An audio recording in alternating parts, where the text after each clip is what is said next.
Hello friends, എല്ലാ കൂട്ടുകാർക്കും Alice വേൾഡിലേക്ക് സ്വാഗതം. ഇന്ന് രാവിലെ എഴുന്നേറ്റപ്പോൾ തന്നെ ഇതായിരുന്നു അവസ്ഥ. ഭയങ്കര മഞ്ഞായിരുന്നു. ശരിക്കും ഒന്നും കാണാൻ വേണ്ടിയിട്ട് പോലും പറ്റത്തില്ലായിരുന്നു, അത്രയ്ക്ക് മഞ്ഞായിരുന്നു.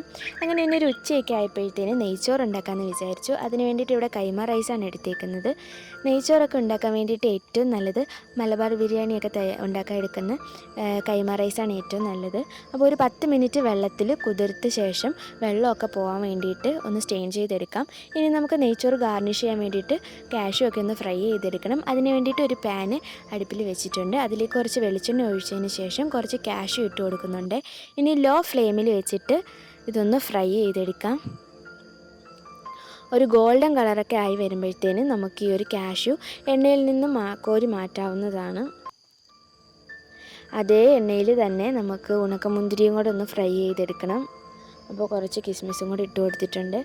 ഇതൊന്ന് ബലൂൺ പോലൊക്കെ ഒന്ന് വീർത്ത് വരുന്ന സമയമുണ്ടല്ലോ, അപ്പം നമുക്ക് എണ്ണയിൽ നിന്ന് കോരി മാറ്റാവുന്നതുണ്ട്. ഇങ്ങനെ വീർത്ത് വരുമ്പോഴത്തേന് എണ്ണയിൽ നിന്ന് കോരി മാറ്റാം.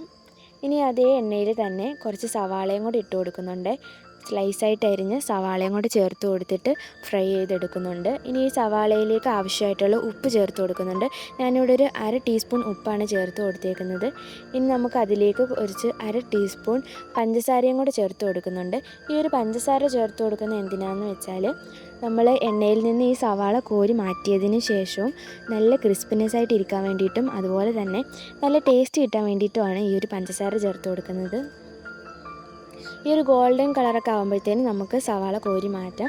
അപ്പോൾ നമ്മുടെ ചോറ് ഗാർണിഷ് ചെയ്യാൻ വേണ്ടിയിട്ടുള്ള ഐറ്റംസൊക്കെ ഇവിടെ റെഡി ആയിട്ടുണ്ട്. ഇനി നമുക്ക് കുറച്ച് സ്പൈസസ് ആണ് ആവശ്യം.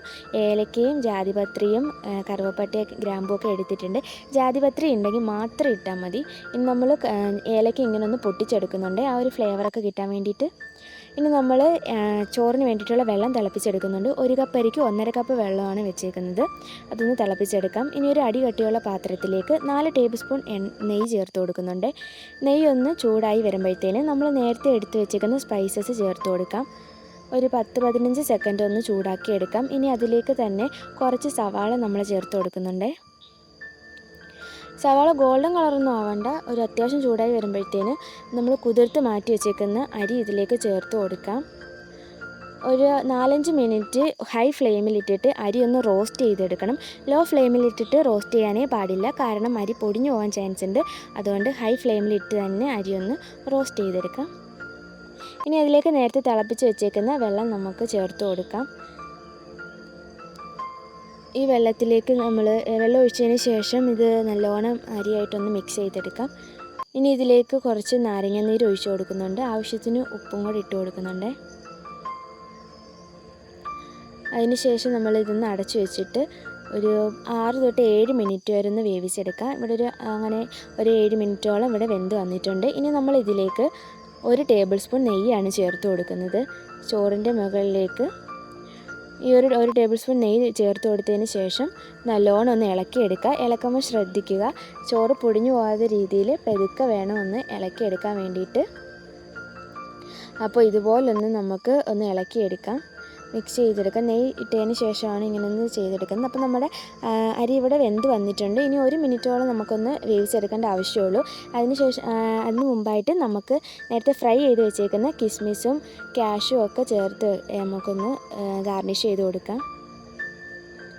ഒണിയനും കൂടി ഇട്ടിട്ട് ഒന്ന് അരി ഗാർണിഷ് ചെയ്തെടുക്കാം.